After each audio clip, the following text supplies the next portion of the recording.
Good evening বন্ধুরা, আমরা lunch করতে এসেছি। এখন বাজে 6:30, 6:45। আমরা ঘুমিয়ে পড়েছিলাম। এত ইন্ডিয়ান টাইমে চলছি তো আমরা, খেলাধুলা এত করা হয়েছে, বাইরে এত জল নিয়ে খেলা হয়েছে, চোখ টোক সব খুলে গেছে। তো জলের পর জল, লাস্টে আমাদের রেনকোট কিনতে হবে। আমরা রেনকোট পরে ঘুম থেকে উঠে জোরে খিদে পেয়েছে চলে এসেছি। তো কী বলে, এটা মুঘল স্টাইলের একটু টেস্ট দিয়েছে আমাদের আকবর শাহজাহান। বলে সব কত শুনো আছে, তোমরা দেখতেই পাচ্ছ কারিগরি আর্টিস্টিক ইয়েগুলো যেগুলো লাগানো আছে।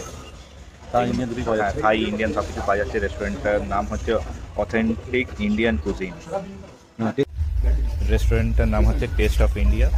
তো এইটা নতুন খুলেছে, বেশি দিন হয়নি। এখনও চেয়ারের মানে চেয়ার র্যাপ করা আছে, ওইগুলো খোলেনি। আমরা এসে বসলাম, কিছু পাবলিক এলো, খাচ্ছে। খেয়ে এখন কী বলে, সব এই পলি র্যাপগুলোকে খোলা হচ্ছে।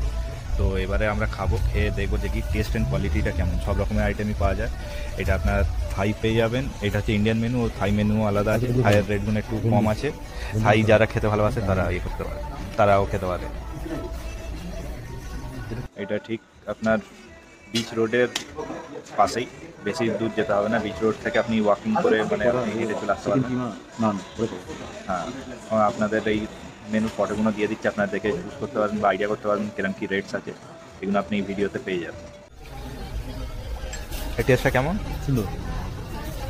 এটা কি অর্ডার দিয়েছিলেন? এটা হচ্ছে ফ্রাইড রাইস উইথ শিম। ওকে, এটা চিংড়ি মাছের শিম বলে। হ্যাঁ, আমার তাহলে বিরিয়ানি এসে গেছে। এবারে টেস্ট করে দেখাই বিরিয়ানি। হ্যাঁ, থাইয়ের বিরিয়ানি একটু আলাদা মশলা যেহেতু করা। টেস্ট কেমন হবে জানি না, ট্রাই করে দেখি।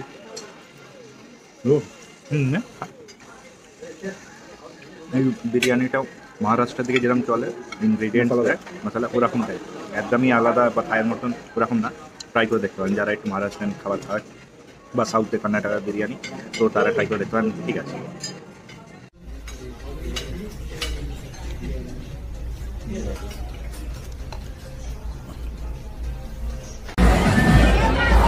পার্টি আর পার্টি, জল আর জল।